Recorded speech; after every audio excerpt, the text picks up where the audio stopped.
नमस्कार, स्वागत है आपका। आप देख रहे हैं आज तक, आपके साथ मैं नेहा बात। इस वक्त की बड़ी खबर के साथ शुरुआत करेंगे। संविधान दिवस के मौके पर प्रधानमंत्री ने कहा कि परिवारवादी पार्टियां लोकतंत्र के लिए खतरा हैं।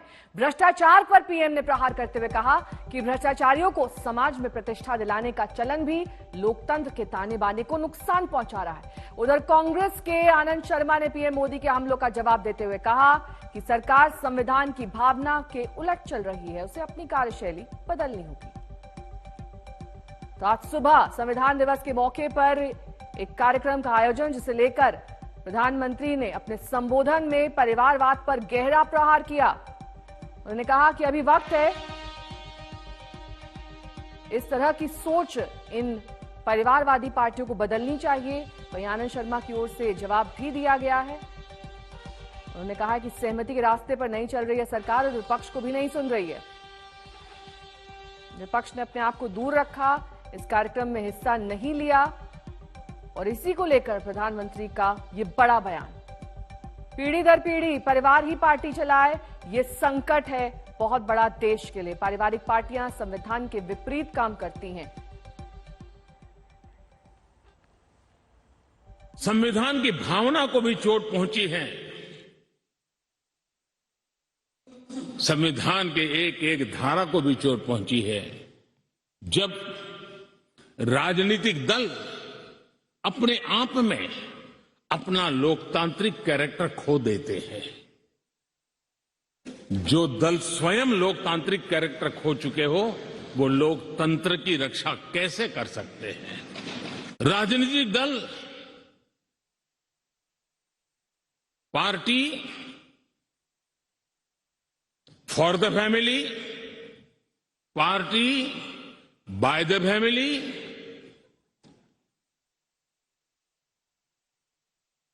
अब आगे कहने की जरूरत मुझे नहीं लगती है।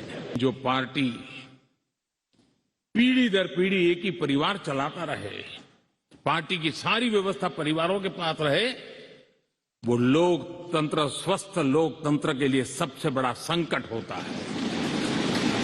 क्या हमारा संविधान भ्रष्टाचार को अनुमति देता है? कानून है, नियम है, सब है, लेकिन चिंता तब होती है कि जब न्यायपालिका ने स्वयं ने किसी को अगर भ्रष्टाचार के लिए घोषित कर दिया हो, भ्रष्टाचार के लिए सजा हो चुकी हो, लेकिन राजनीतिक स्वार्थ के कारण उसका भी महिमा मंडन चलता रहे, भ्रष्टाचार को नजरअंदाज करके सिद्ध हुई हकीकतों के बावजूद भी जब राजनीतिक लाभ के लिए सारी मर्यादाओं को तोड़कर, लोक लाज को तोड़ करके 2-4 साल के बाद लोग स्वीकार कर लेते हैं कि हमें ऐसी समाज व्यवस्था खड़ी करनी है। तो वहीं कांग्रेस की तरफ से आनंद शर्मा ने पीएम मोदी के सवालों का सिलसिलेवार तरीके से जवाब दिया और सरकार की कार्यशैली पर ही सवाल उठा दिए। 2 बरस पहले भी यही विषय उठा था। एक सरकारी कार्यक्रम का आयोजन किया गया था जिसमें विपक्ष की कोई भूमिका नहीं थी। हमारी ऐसी अपेक्षा थी कि उस दिन जो हुआ और विपक्ष ने अपना रोष प्रकट किया, प्रोटेस्ट किया, उससे सरकार भविष्य में सचेत हो जाएगी और विपक्ष को सम्मान ऐसे अवसर पर देगी।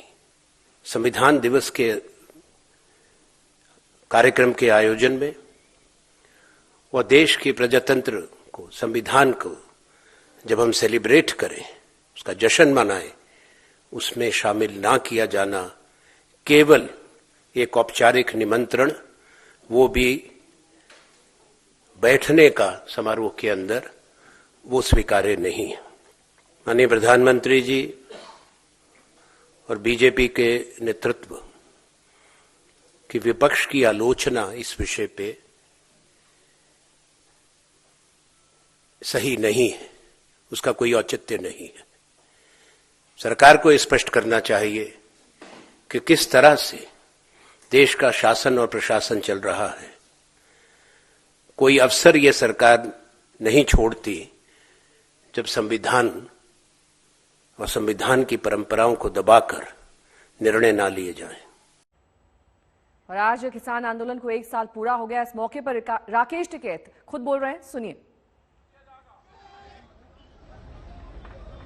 29 तारीख को ट्रैक्टर मार्च है, जो 30 ट्रैक्टर जाएंगे, इस बॉर्डर से भी का रास्ता खुला हुआ होगा, तो हम 30 ट्रैक्टर के साथ में 500 लोग जाएंगे 29 तारीख को। और 10 दिन तो आपको जेल ना भाई, 10 दिन तो प्रेस, मीडिया के लोग, सोशल मीडिया, बीजेपी के लोग सब कहेंगे जी घर वापसी, कानून वापसी तो घर वापसी, ये कहेंगे 10 दिन ये आपको जलील करेंगे पूरा। तो 10 दिन के लिए आप अपना तैयार रहना। इनसे क्वेश्चन करना कि भाई तेरे घर में 10 साल पुराना ट्रैक्टर हो तो उसको तोड़, नया ले क्यों चला रहा? तेरे पास में पंपिंग सेट है, इंजन है, क्योंकि इनकी चीज है 10 साल पुराने ट्रैक्टर बंद कर दिए। तो ये बहुत से सवाल आएंगे, इनका मुकाबला आपको करना है। यहाँ पे बहुत लोग हैं, वे आपको अपनी बात बताएंगे। कल हम अमृतसर जा रहे हैं, उसके बाद में 28 तारीख को बॉम्बे में हम रहेंगे और 29 को आपके बीच में फिर कहीं पे रहेंगे, क्योंकि तबीयत भी खराब है, हमारी गला खराब है। आपको योगेंद्र जी हैं, बेगा पाटेकर जी हैं, सब लोग ये आपको बात बताएंगे। इनकी आप बात ध्यान से सुनना। धन्यवाद। जय हिंद, जय भारत, जय संविधान। भैया, हमारे तमाम संवाददाता इस पर खास जानकारी के साथ जुड़ रहे हैं। मेरी सहयोगी श्वेता झा जुड़ गई हैं, मल्लिका मल्होत्रा जुड़ गई हैं हमारे साथ सिंघू बॉर्डर से। सबसे पहले श्वेता, आपका रुख करते हैं, क्योंकि राकेश टिकैत के सुर एकदम बदले बदले नजर आ रहे हैं। जो ये अभी संबोधन हम सुन रहे थे, उसमें ये कह रहे थे कि जितने भी लोग आपको परेशान करें, चाहे वो सरकार हो, मीडिया हो, सोशल मीडिया हो, उससे बिल्कुल भी परेशान ना हो। इस आंदोलन को उसी तेजी से, उसी गति से आगे भी जारी रखना है। बिल्कुल नेहा, इस वक्त खुद नरेश टिकैत जी हमारे साथ हैं, जो कि अध्यक्ष हैं भारतीय किसान यूनियन के। नरेश जी, आज पूरा देश वाकई ये जानना चाह रहा है कि अब आगे आपकी क्या रणनीति, क्योंकि सबको इंतजार था कि तीनों कृषि कानून वापस होने के साथ ही ये आंदोलन खत्म हो जाएगा। जी, एक तो बताओ, प्रधानमंत्री ने शुरुआत करी, हम उनका धन्यवाद दें, उन्हें अच्छी पहल करी उन्होंने। इससे ज्यादा और बताओ क्या करें? हम तो इस मामले को, एक कहावत है, ना तुम जीते ना हमारे, बरोबर का सर है। किसानों को भी दे रहे, किसानों को भी तो नहीं खाता। किसान भी 365 दिन आज हो लिए। और चलो, इस देश के प्रधानमंत्री, उन्होंने भी कहा अच्छी पहल करी। 2 शब्द, जो हमारे किसान शहीद हो गए, 700 750 के करीब किसान शहीद हो गए, 2 शब्द उनके प्रति भी कहे। 2 नजदीक लानी, जो दूरियां बढ़ रही। श्वेता, मल्लिका मेरी सहयोगी जुड़ी हुई हैं सिंघू बॉर्डर से। मल्लिका, सुबह से ही आप वहां से तस्वीरें पहुंचा रही हैं हम तक। इस वक्त कल के ट्रैक्टर मार्च को लेकर क्या तैयारियां हैं, क्योंकि आज 1 वर्ष पूरा हुआ और ट्रैक्टर मार्च की ये कहा जा रहा है कि जबरदस्त तैयारियां हैं। 29 को भी इस तरीके की तैयारी की गई है। क्या वहां पर आप देख पा रही हैं? जी नेहा, सुबह से ही हम यहाँ पर हैं और यहाँ पर किसानों के आने का सिलसिला लगातार तेज होता जा रहा है और अनुमान ये लगाया जा रहा है कि इस वक्त भी यहाँ पर लाखों की संख्या में किसान मौजूद होंगे। लेकिन जैसा कि अभी नरेश टिकैत भी कह रहे थे और जैसे कि राकेश टिकैत का बयान भी हमने सुनाया, यहाँ पर मौजूद हर किसान का, चाहे वो छोटा किसान हो, गरीब किसान हो, सबका यही कहना है कि ये लड़ाई अभी लंबी चलेगी, ये लड़ाई अभी खत्म नहीं होगी। क्योंकि देखिए नेहा, यहाँ पर ये भी समझना जरूरी है कि जिस बातचीत की टेबल पर बैठने की बात हो रही है, जिस समाधान की बात हो रही है, वो तभी निकलेगा जब छोटे गरीब किसानों की स्थिति को समझा जाएगा। 90% ग्रामीण समाज की जो एक पॉपुलेशन है वो गरीब तबका है। जो खेतों पर काम करने वाला मजदूर है वो इसका हिस्सा है और इस आंदोलन को लगातार चलाने वाले वो छोटे गरीब किसान जो हैं, उनकी यही मांग है कि पहले से ही उनके पास जमीन का मालिकाना हक नहीं होता, उनके पास खेती करने के लिए पर्याप्त सुख सुविधाएं, साधन नहीं है, उसके ऊपर से उनको उचित दाम नहीं मिलता है। तो उनकी जो मांगे हैं वो लगातार बनी हुई हैं और उन मांगों में कोई बदलाव होता यहाँ पर नेहा नजर नहीं आ रहा है। हालांकि यहाँ पर खुशी जरूर है, मेरे सहयोगी भी प्रधानमंत्री जुड़े हुए हैं। पिछले हफ्ते जी अरविंद केजरीवाल इस वक्त कृषि कानून को लेकर कुछ बोल रहे हैं, सीधे आपको वहीं ले चलेंगे। वापस लिया गया मैं समझता हूं कि शायद ये इंसान के इतिहास में, दुनिया के इतिहास में सबसे लंबा आंदोलन था। मैं और कोई ऐसा आंदोलन नहीं जानता। भारत में 1907 में एक आंदोलन हुआ था, वो भी किसानों का आंदोलन था, पंजाब के किसानों का आंदोलन था, और वो अंग्रेजों के खिलाफ हुआ था। वो 9 महीने चला था, 1907 में हुआ था। उसके बाद अब किसानों को आंदोलन करना पड़ा अपनी सरकार के, चुनी हुई सरकार के खिलाफ। ये 12 महीने चला। दुनिया का सबसे लंबा आंदोलन, सबसे अहिंसात्मक आंदोलन, संयमित आंदोलन। सत्ता पक्ष ने इनको भड़काने में कोई कसर नहीं छोड़ी, षड्यंत्र करने में कोई कसर नहीं छोड़ी, गालियां देने में कोई कसर नहीं छोड़ी। उनको कुचला गया। लखीमपुर का जो इंसिडेंट है बहुत ही दर्दनाक इंसिडेंट है कि सरेआम सड़क के ऊपर इतने लोगों के सामने, हजारों लोगों के सामने किसानों को गाड़ी से कुचल दिया गया। और इतनी हिम्मत हो गई, अगर सुप्रीम कोर्ट इंटरवीन नहीं करता तो ये उसको गिरफ्तार भी नहीं करते जिसने कुचला था। ये तो सुप्रीम कोर्ट की वजह से इन्हें गिरफ्तार करना पड़ा। लेकिन किसान बेचारा शांत रहा।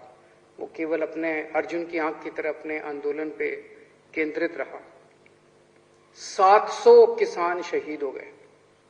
700 किसान अपने ही देश में, अपनी हुई चुनी हुई सरकार के खिलाफ लड़ते लड़ते 700 किसान शहीद हो गए। उन सभी किसानों को मैं नमन करता हूं। लेकिन एक खुशी की बात यह कि उनकी आत्मा को अब शांति मिल रही होगी, क्योंकि उन्होंने जिस चीज के लिए शहादत दी वो अंत में लक्ष्य पूरा हुआ और किसानों की जीत हुई। कितनी गालियां दी गई इन लोगों को, एंटी नेशनल हैं। अपने देश के किसान एंटी नेशनल हैं। अगर अपने देश के किसान एंटी नेशनल है तो ये सारे जो बैठे हुए हैं उधर, वो क्या है फिर? जो गालियां दे रहे थे वो क्या है फिर? वो नेशनल है? एंटी नेशनल हैं, खालिस्तानी हैं, आतंकवादी हैं, चाइना के एजेंट हैं, पाकिस्तान के एजेंट हैं। पता नहीं क्या क्या किसानों को गालियां नहीं दी गई। कभी किसी ने सोचा नहीं था आजाद भारत में एक ऐसा दिन आएगा जब अपने किसानों को इस तरह की गंदी गंदी गालियां दी जाएंगी। पर किसानों ने पलट के इनका जवाब नहीं दिया। किसान शांति से बैठे रहे। इतनी हिंसा की गई, इतने वाटर कैनन इनके ऊपर बरसाए गए, लेकिन इनकी हिम्मत के सामने सरकारों के वाटर कैनन का पानी सूख गया। इनकी कीलें, सड़क के ऊपर कीलें ठोकी गई, लेकिन इनकी हिम्मत के सामने सरकार की कीलें भी पिघल गई। बैरियर लगाए गए, सब किया गया इनको, लेकिन इनकी हिम्मत नहीं तोड़ पाई ये सरकार। और अंत पंत में इस सरकार को झुकना पड़ा। इनके अहंकार को तोड़ दिया इन किसानों ने। जिस तरह से आजादी की लड़ाई लड़ी गई थी, ये किसी आजादी की लड़ाई से कम नहीं था। सबसे बड़ी बात यह हुई कि ये किसानों की जीत नहीं है, ये जनतंत्र की जीत है, भारत की जीत है। इस देश के अंदर जो पिछले कुछ सालों से लोगों का डेमोक्रेसी के ऊपर से भरोसा उठता जा रहा था कि यार इस देश के अंदर तो कुछ चलता ही नहीं है, इनकी मेजॉरिटी आ गई है, कुछ भी कर लेते हैं, किसी के खिलाफ भी ये करते हैं, वो करते हैं, रेड मारते हैं, लोगों को तंग करते हैं, डेमोक्रेसी तो बची ही नहीं देश के अंदर। ऐसा इनको भी लगता है। इनसे जब प्राइवेट में बात करो ये भी बहुत दुखी है, ये भी सारे बहुत दुखी हैं वो। लेकिन ऊपर से ऑर्डर आते हैं कि भाई यहाँ पे जो ज्यादा तेज बोलेगा उसको पद मिलेगा। तो इनकी मजबूरी है, पर ये हैं सारे अपने ही, दिल से ये सारे अपने साथ हैं। सो जनतंत्र की जीत हुई है। जनतंत्र में लोगों का भरोसा बढ़ा है बहुत ज्यादा। ये एक तरह से हवन था। उस हवन में हम सब लोगों ने भी अपनी तरफ से एक चम्मच घी का डाला। जब हमारे को फाइल आई हमारे पास कि किसान आ रहे हैं, पंजाब से चल पड़े हैं, बॉर्डर पे पहुंचने वाले हैं, उन किसानों के लिए स्टेडियम्स को जेल बनाया जाएगा, तो मेरे को अपने अन्ना आंदोलन के दिन याद आ गया। उस टाइम हमें भी जेलों में रखा गया था। इन्हीं स्टेडियम्स के अंदर हम भी रहे हैं, हमने भी रातें काटी हैं इन्हीं स्टेडियम्स के अंदर। तो मैं समझ गया कि ये स्टेडियम के अंदर इनको पटक देंगे सबको, किसानों को, और आंदोलन खत्म। फिर तुम स्टेडियम में बैठे रहो, जितने भी दिन बैठना है तुम करते रहो। तो हमने मंजूरी नहीं दी। बहुत नाराज हुई केंद्र सरकार, बहुत नाराज हुई। वैसे ही बहुत तंग करते हैं, मैंने सोचा और थोड़ा तंग कर लेंगे, क्या फर्क पड़ता है। तो बहुत नाराज हुए। बॉर्डर के ऊपर जितनी जरूरत पड़ी, जब जब जरूरत पड़ी, पानी की, खाने की, टॉयलेट्स की, हमने पूरी मदद की किसानों की। तो हमने अपनी तरफ से जो भी हो सकता था पूरा किसानों की मदद की। एक चीज मैं देख रहा हूं, मतलब बेशर्मी की भी हद होती है। जब ये 3 काले कानून लाए गए तो भाजपा वालों ने चारों तरफ वाह क्या मास्टर स्ट्रोक है, और जब ये तीनों कानून वापस लिए गए तो बोले वाह क्या मास्टर स्ट्रोक है।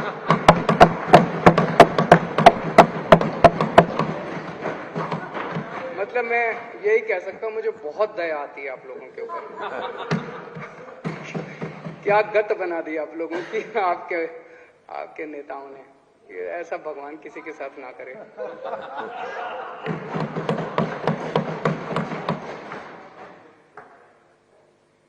किसानों की जो मांगे हैं, अभी जो पेंडिंग मांगे हैं, हम उनका पूरा समर्थन करते हैं।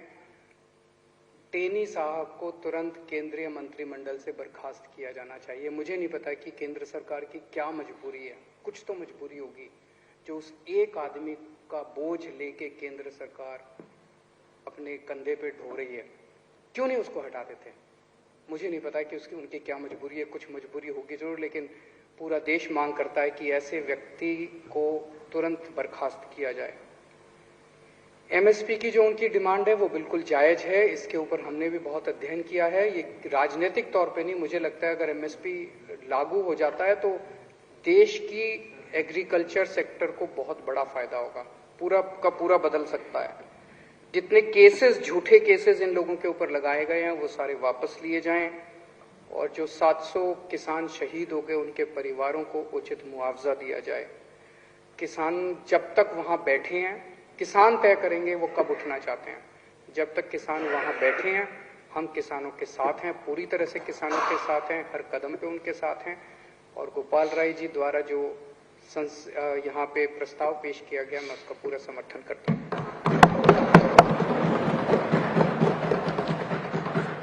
अब माननीय विकास मंत्री श्री गोपाल राय जी चर्चा का उत्तर देंगे और संकल्प को पारित करने का अनुरोध करेंगे।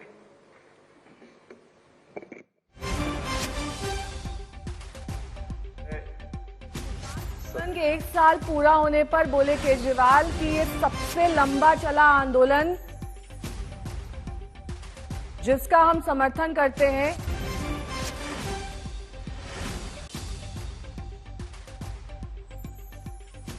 अमित भारद्वाज हमारे साथ जुड़े हुए हैं लगातार। अमित, देखिए, अरविंद केजरीवाल ये कह रहे हैं कि बहुत अच्छा हुआ कि सरकार ने तीनों कानून वापस ले लिए, लेकिन अब जो किसान अपनी मांगों पर अड़े हुए हैं उसका भी उनकी सरकार समर्थन करती है, क्योंकि जब तक एमएसपी पर अलग से बिल नहीं आ जाता, मांगे सारी पूरी नहीं कर ली जाती, तब तक दिल्ली की सरकार इन्हें समर्थन देती रहेगी पहले की तरह।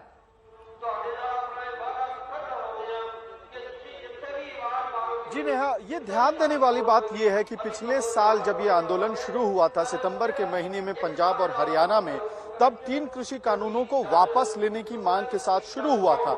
लेकिन जब संयुक्त किसान मोर्चा स्वरूप में आया तो उसमें 3 कृषि कानूनों की वापसी और साथ ही एमएसपी का जो लॉन्ग पेंडिंग डिमांड है, कई दशकों से अलग अलग किसान संगठनों की डिमांड रही है कि न्यूनतम समर्थन मूल्य पे सरकार एक कानून लाए ताकि किसानों को, चाहे वो पंजाब में किसान हो या तमिलनाडु में किसान हो या बंगाल में किसान हो, उसको अपनी फसल का जायज जो दाम है सरकार द्वारा तय किया न्यूनतम मूल्य है वो उसको मिलता रहे। तो यानी कि शुरुआत आंदोलन की हुई 3 कृषि कानूनों की वापसी के लिए, फिर जब सिंघू मोर्चे पे और दिल्ली के बॉर्डरों पे आंदोलन शुरू हुआ तो उस डिमांड की लिस्ट में एमएसपी, 3 कृषि कानूनों की वापसी के साथ एमएसपी के कानून की मांग भी जुड़ गई, और साथ ही इलेक्ट्रिसिटी का बिल हो या पॉल्यूशन का बिल हो उसको रिजेक्ट करने की भी मांग। मल्लिका भी लगातार हमारे साथ जुड़ी हुई है। मल्लिका, आपके इर्द गिर्द अगर किसान मौजूद हो, उनसे जानने और समझने की कोशिश करिए, क्योंकि अरविंद केजरीवाल तो अपनी पीठ थपथपा रहे हैं, कह रहे हैं कि पूरे आंदोलन के दौरान उनकी सरकार ने समर्थन किया है।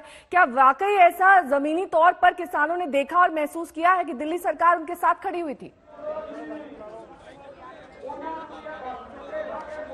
बिल्कुल, जो दावे, जिस तरह की बातें अरविंद केजरीवाल ने अभी अपनी प्रेस कॉन्फ्रेंस में कही है, जो उन्होंने ये बात कही कि जब तक किसान चाहें तब तक वो आंदोलनरत रह सकते हैं, तब तक वो दिल्ली के बॉर्डर्स पे रह सकते हैं, और जैसा कि ये उन्होंने दावा किया कि दिल्ली सरकार शुरुआत से समर्थन कर रही है, कहीं ना कहीं तक, कुछ हद तक आप कह सकती हैं कि हाँ, चाहे वो बॉर्डर पर आना हो, चाहे यहाँ पर बॉर्डर्स में किसानों के बीच आकर उनसे बातचीत करना हो, वो सब उन्होंने जरूर किया है। लेकिन क्या रोल उस उसने इस आंदोलन में प्ले किया? क्या इससे कोई समाधान निकल पाया? क्या इससे कोई किसानों का फायदा हो सका? ये एक बड़ा सवाल है। मैं कोशिश करती हूँ नेहा कि यहाँ पर मैं किसानों से भी बात करूँ और उनकी राय भी जानूँ। ये बेसिकली जो जगह आप देख रही है, ये एक टेंट यहाँ पर लगा हुआ है जहाँ पर क्योंकि आज 1 साल पूरा हुआ है तो यहाँ पर जश्न मनाया जा रहा है। जश्न की वजह से यहाँ पर एक बड़े स्तर पर लंगर का आयोजन किया गया है। लंगर सेवा यहाँ पर चल रही है। बहुत बड़ी संख्या में लोग यहाँ पर मौजूद हैं जो कि लंगर कर रहे हैं।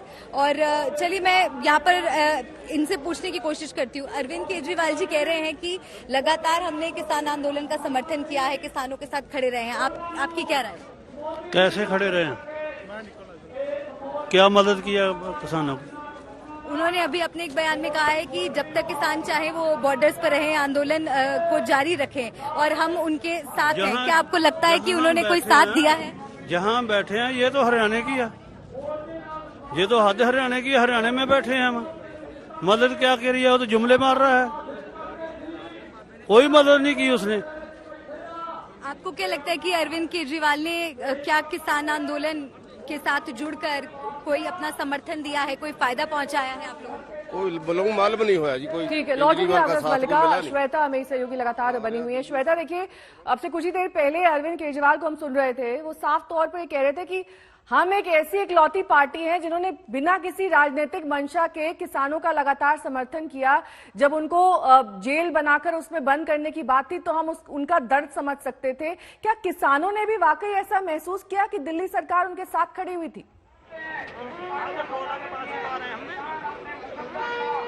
बिल्कुल, यहाँ पर कुछ किसान नेता हैं, हम उनसे बात करने की कोशिश करेंगे। कई किसान नेता हैं, हम उनसे बात करने की कोशिश करेंगे। देखिए, अभी मुख्यमंत्री केजरीवाल ने ये कहा है कि वो यानी कि केजरीवाल सरकार जो है शुरू से ही आप लोगों के साथ रही है। क्या आप लोगों ने ऐसा महसूस किया कि पूरे आंदोलन के दौरान आपको उनका साथ मिला? हर पार्टी साथ दे रही है मोदी जी को छोड़कर। वही झूठ सबसे ज्यादा मोदी जी की है। अब 1 साल में हो गया, आज 1 साल होगा कंप्लीट, 750 किसान शहीद हो गए। अब मोदी जी ने एकदम सीधा मंत्र मारा। लेकिन जो एमएसपी है भाई, सबसे मेन तो एमएसपी है। लेकिन केजरीवाल सरकार ने आपका शुरुआत से साथ दिया, ये आप मानते हैं? अब देखो, इसमें तो वो मानते हैं, हम क्या, जो सहयोग कर रहा है वो बढ़िया कर रहा है भाई। खुलकर तो ये नहीं है, हर पार्टी सहयोग कर रही है भाई। किसान के हर आदमी तो किसान के उससे ही है नहीं भाई। किसान है तो सब कुछ है। जब दुनिया में किसान ही ना रहेगा तो ये पार्टी कहाँ जाएंगी? देखिए जी, आप कुछ बोल रहे थे। ठीक है श्वेता, लौटेंगे आपके पास। मल्लिका, श्वेता, अमित, आप तीनों का बहुत बहुत शुक्रिया और तमाम जानकारी के लिए।